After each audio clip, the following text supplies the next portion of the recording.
Olá, pessoal. Sou Rosejane, professora de Geografia.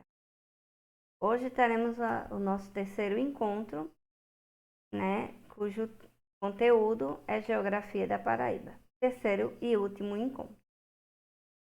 Território paraibano atual.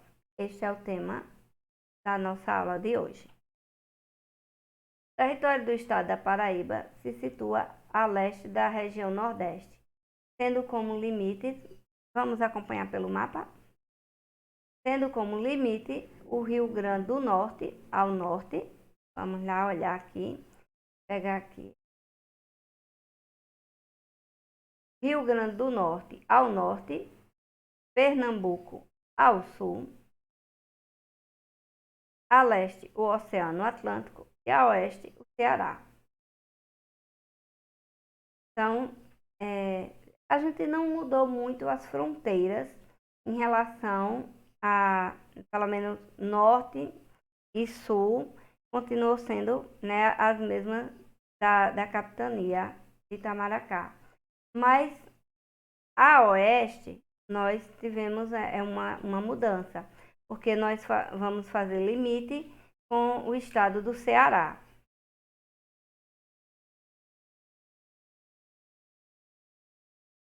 O estado da Paraíba possui 56.467.242 mil quilômetros quadrados, distribuído entre 223 municípios.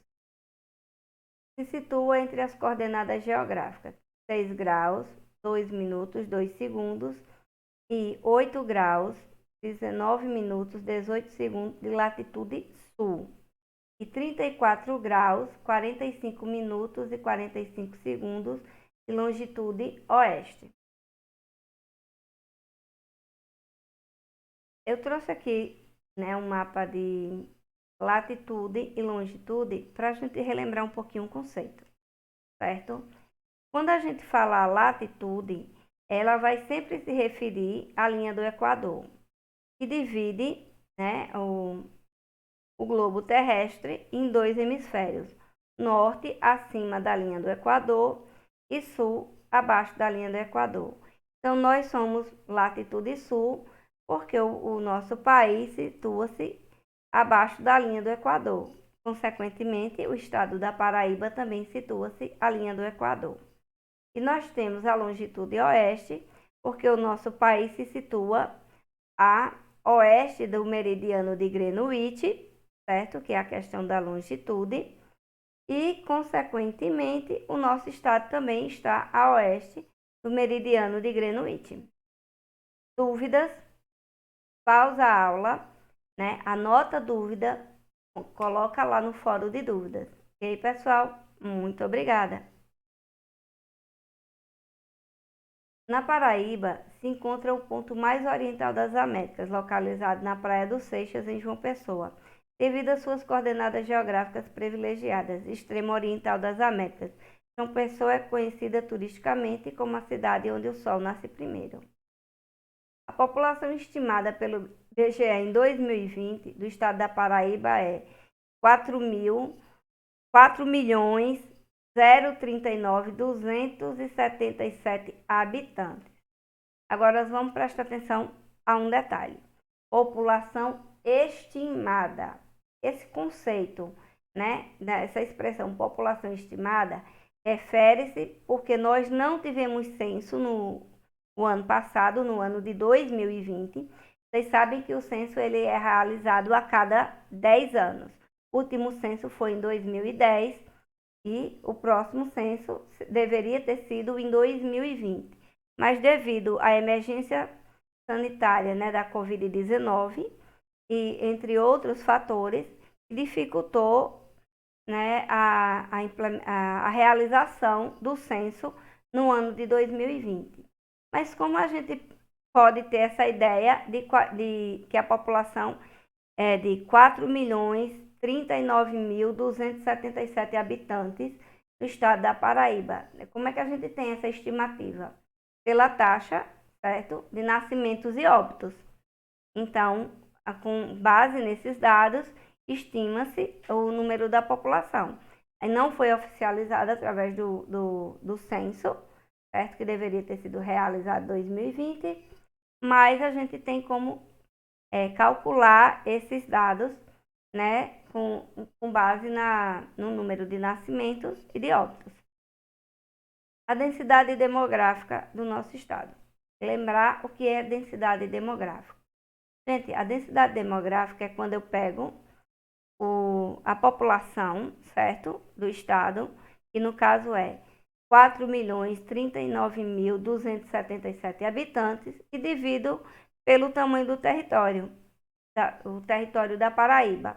Então, a nossa densidade demográfica, ela é hoje de 66,7 habitantes por quilômetro quadrado.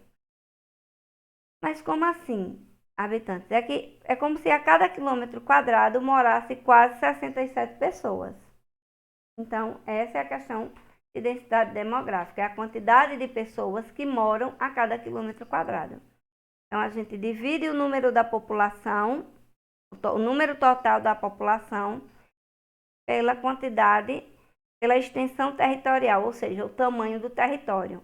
E a gente vai chegar ao número. E esse número, que no caso é de 66,7 habitantes por quilômetro quadrado. Dúvidas? Fórum de dúvidas. Pausa a aula, anota a pergunta, vamos lá. O IDH, Índice de Desenvolvimento Humano, é de 0,658, né? Esse dado é do último censo de 2010. O Índice de Desenvolvimento Humano, ou IDH, é um índice que é difícil de fazer uma estimativa, porque ele abrange uma diversidade de indicadores sociais para avaliar as condições de vida da população.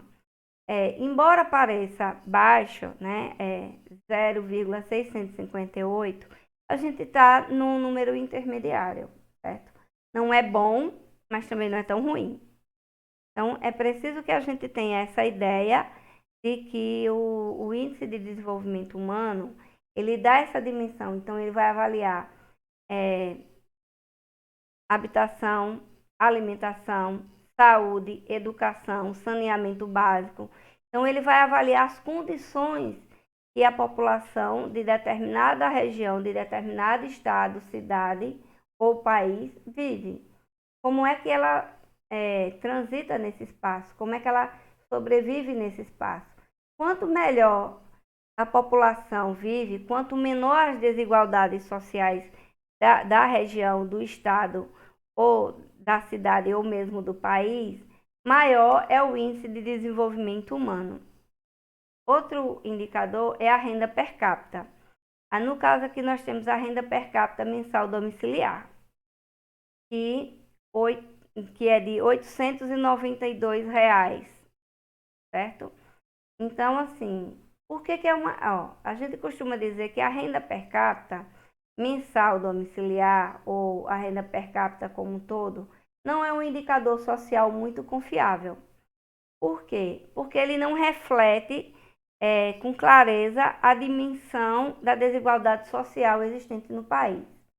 Porque ele dá a ideia, quando ele diz renda per capita mensal domiciliar, de que cada pessoa, certo, que nasceu hoje, que tem menos de um dia de vida, e uma pessoa que tem quase 100 anos de vida, certo, recebem, né, R$ 892. Então, vamos supor assim, que nós temos 4.039.277 habitantes, e cada um deles recebessem R$ 892 em 2020. Mas isso não reflete a nossa realidade. Nossa desigualdade é muito grande. Então, se uma família de 4 pessoas recebesse, porque per capita é por cabeça, independente do tamanho, da idade ou da produção, se trabalha ou não. Então, se é por cabeça, é dividido pelo número da população. Se uma família de 4 pessoas, cada pessoa receber R$ 892, ele teria uma renda de quase R$ 4.000. certo? E a gente sabe que não é assim que funciona. A nossa situação econômica, né, demonstra que a maior, tem pessoas que recebem um salário mínimo, dois salários mínimos, menos de um salário mínimo. Tem gente que recebe muito mais do que um salário mínimo, 2, 3, 4, 5, 10 salários mínimos. Mas quanto maior a quantidade de salários mínimos, menor é o percentual de pessoas que recebem altos salários. Então, é importante que a gente fique atento que esse não é um indicador muito confiável. O mais confiável é o Índice de Desenvolvimento Humano, porque ele avalia uma série de questões e a qualidade de vida da população. A base econômica paraibana. Nós temos, né, a agricultura, a cana-de-açúcar, abacaxi, frutas variadas, junta, algodão, mandioca, milho e feijão.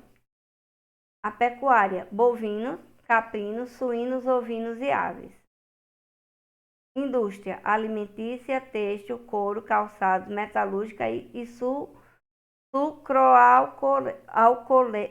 Peraí, pessoal, essa palavra é bem difícil de dizer, tá? Sucroalcooeira. A produção de álcool, certo? Então, a gente esqueci de colocar aqui a nossa indústria extrativista, que a gente viu na aula passada sobre as paisagens naturais. Lembra lá? Então, é muito importante. Mineração, que é a indústria extrativista. Calcário, cáulio, bentonita, columbita, tantalita, pedra brita, granito, ornamental e titânio. Turismo. O turismo se destaca-se por suas praias urbanas primitivas de nudismo. O ecoturismo tem crescido muito em áreas distantes da capital, como Lajeado de Pai Mateus. As festas juninas em Campina Grande e outras cidades do interior, como a festa do Bode Rei. O turismo, sim, tem sido implementado, né, estimulado e tem crescido no nosso território. Hoje, parado, né, como em quase todas as regiões, né, de turismo e turístico, ou regiões turísticas, por conta do processo que estamos vivendo, né, de pandemia. Então, a pandemia, ela veio, né, assim, e travou todo o processo, todo o desenvolvimento econômico, regional, nacional, mundial. Então, é importante salientar que o turismo no nosso estado é um segmento, certo, econômico que tem crescido bastante. E na esteira do turismo, o segmento no qual vocês estão estudando para trabalhar, que é no de eventos. O turismo e como diz, o desenvolvimento de eventos, a participação em eventos, são atividades uma ligadas às outras. Então, todo evento que vai ter, a gente tem uma participação do Estado, uma participação privada, sejam eventos, né, digamos assim, municipais, eventos estaduais, eventos privados, eventos públicos. Então, em tudo isso, vocês podem trabalhar, desenvolver as características aprendidas no curso e participar, né, e trabalhar em qualquer tipo de evento. Sistema de transporte também está ligado ao desenvolvimento econômico e é um elemento importantíssimo para que a região se desenvolva, o estado se desenvolva. Então, nós temos, né, aqui o Porto de Cabedelo, que fica a 18 quilômetros de João Pessoa, é o mais oriental do Brasil, dada a nossa posição geográfica, né? Tem 700 metros de extensão e 300 metros de largura. Movimentou 157.200 toneladas de produtos passaram pelo cais durante o mês de novembro de 2020. Gente, 157.200 toneladas. É muita coisa que passou pelo nosso porto, certo? E olha que o ano de 2020 foi um ano bastante complexo, né? Em consequência do processo de pandemia. Aqui tem uma imagem do porto, né, de um grande navio, um navio de grande porte, né, que está ou trazendo ou levando, né, digamos assim, cargas, né, que alimentam o nosso comércio, seja importando ou exportando. O transporte marítimo é fundamental à economia. As exportações e importações são operadas principalmente por meio do Porto de Cabedelo e pelas estradas. São mais de 5.300 quilômetros de rodovia, 4.000 quilômetros estaduais e 1.300 quilômetros federais. O sistema ferroviário faz o transporte de cargas entre João Pessoa e várias localidades no estado. O estado ainda conta com 2 terminais aéreos, o aeroporto Castro Pinto, distando 8 quilômetros de João Pessoa, com pista de 2.515 metros de boas condições para aterrissagem de aviões de grande porte. Opera com linhas regulares, nacionais e internacionais do sistema charter. O aeroporto João Suassuna, localizado vizinho ao Distrito Industrial de Campina Grande, opera com voos diários para Brasília e o Sul, via Recife. Tem um novo aeroporto sendo construído, né, na região de Patos, enfim, aquela região é mais para o sertão. Então, vamos ver como é que vai ficar essa movimentação, mas ainda está a título de notícia, né, ainda não está como fato consumado. O turismo. O governo paraibano tem se empenhado na atração de turistas com o objetivo de gerar emprego e renda para o estado, que é possuidor de rico patrimônio natural e cultural. Nosso patrimônio natural está a gente relaciona as nossas praias, né, tanto as urbanas quanto as praias mais naturais, as praias mais distantes.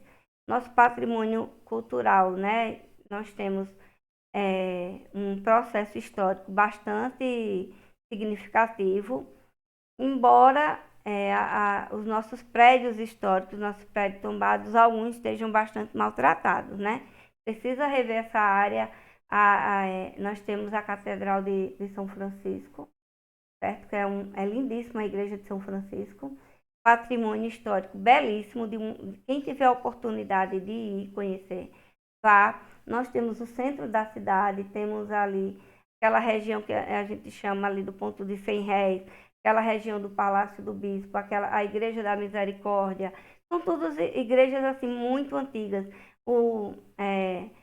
A região do Convento Beneditino, a região da Igreja do Carmo, todas ali situadas próximas à Basílica de Nossa Senhora das Neves.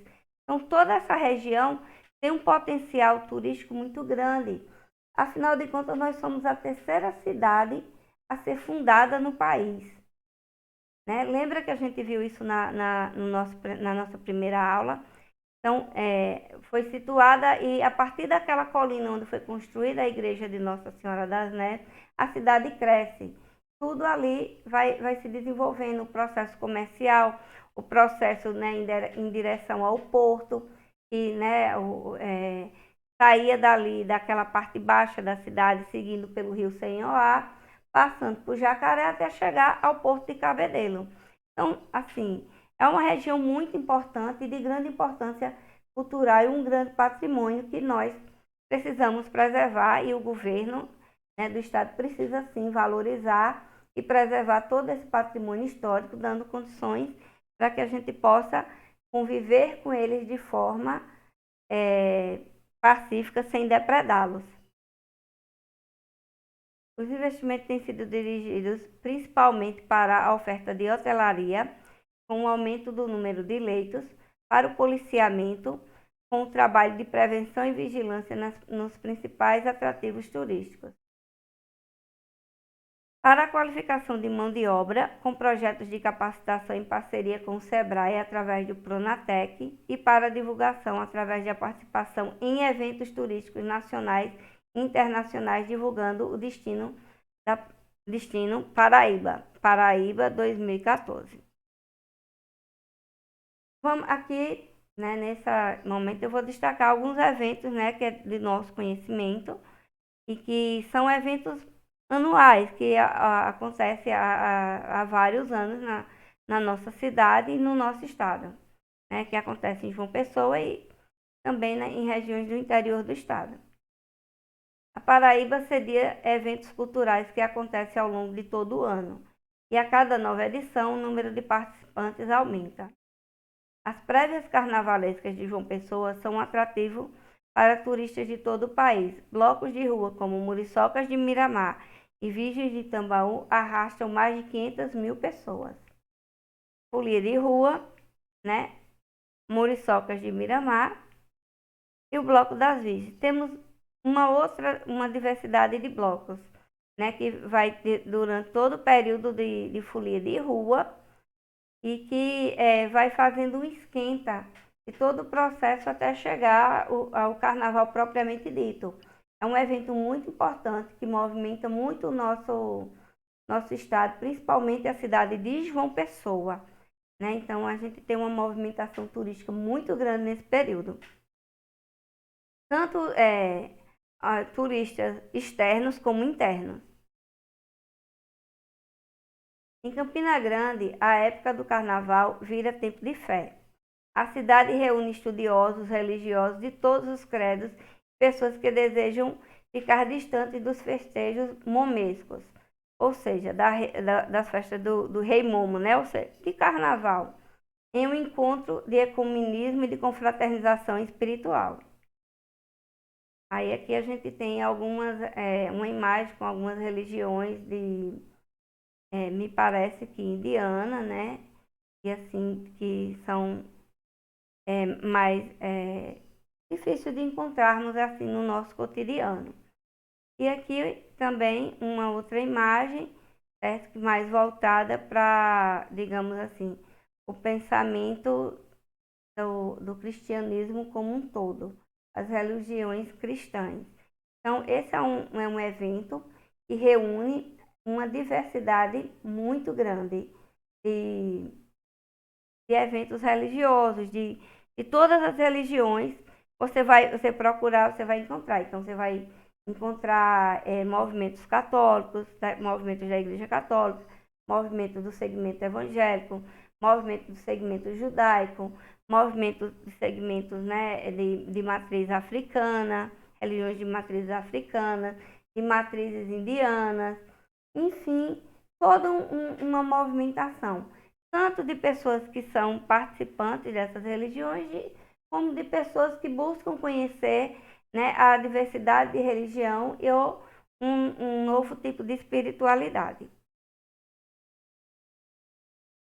Em João Pessoa também acontece o Festival Nacional de Artes, o FENARTE, um dos maiores eventos artísticos da Paraíba e que reúne inúmeras gerações de atores, artistas plásticos, músicos, artistas circenses, cineastas, escritores, poetas, produtores e animadores culturais. Essa imagem aqui é uma imagem de 2010, certo? E é o Festival Nacional de Arte. A gente tem aqui a imagem de um personagem icônico do nosso estado, que é Sivuca, né? Então, assim, representando, eu achei essa imagem bastante significativa, porque que nos remete à nossa cultura, né? O nosso processo de cultura popular, que é muito importante e precisa ser preservada e divulgada. O evento que acontece todos os anos no Espaço Cultural José Lins do Rego, de 2 em 2 anos. O Cineporte, Festival de Cinema de Língua Portuguesa, também acontece na capital e agrega adoradores e participantes da sétima arte.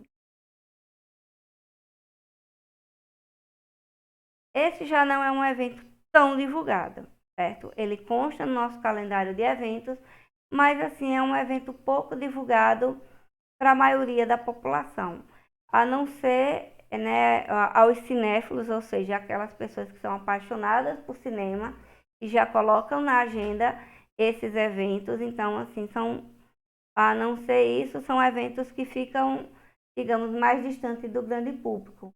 que devem ser popularizados e divulgados para que a gente possa ter acesso a uma formação cultural, né, muito mais efetiva. Em junho, Campina Grande realiza o maior São João do mundo. O autêntico forró pé de serra se mistura com o novo forró universitário e acontece durante 30 dias. Além de música, muita comida junina e danças típicas animam turistas e paraibanos. Novamente, a gente tem o turismo doméstico, ou seja, das regiões, né, das cidades da Paraíba que migram para Campina Grande, e também o turismo externo, que vem de outras regiões do Nordeste, de outras regiões do país, e até, como diz, turismo internacional mesmo, que vem para conhecer essa nossa festa, né, o maior São João do mundo.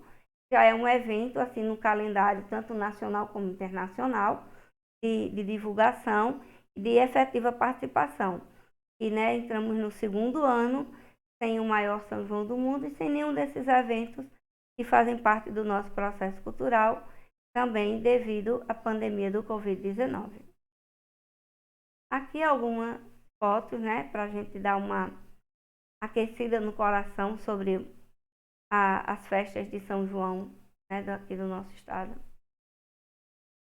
Há ainda eventos religiosos grandiosos, como a Romaria da Penha, que em 2009, né, teve a sua... Ai, Deus, como é que eu vou dizer? Teve a 256, 256ª edição. Esse é o nome, certo? Então, mas é 256 edições da Romaria da Penha.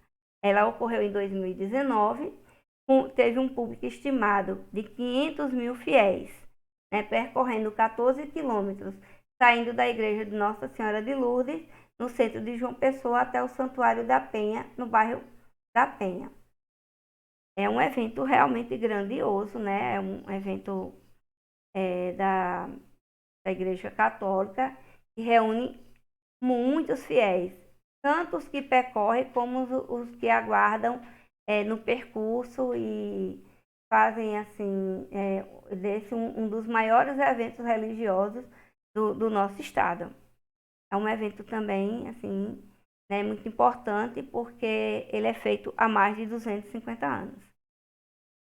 Em 2020, nós não tivemos, né, a realização da Romaria, também devido à pandemia de Covid-19, e 2021, não sei se nós teremos. Me parece que não, pelo andar da carruagem, mas com a graça de Deus, todos os eventos, né, desenvolvidos no nosso estado, né, voltarão a acontecer muito brevemente, assim que todos nós estivermos vacinados. Aqui estão as referências da aula de hoje. Espero que vocês tenham gostado. Certo? O conteúdo de Geografia da Paraíba é bastante vasto. Foram escolhidos nestas três aulas uma introdução, né, sobre o processo de formação do estado da Paraíba, desenvolvimento da cidade de João Pessoa, os aspectos paisagísticos e naturais do nosso estado e também a nossa Paraíba hoje, atualmente,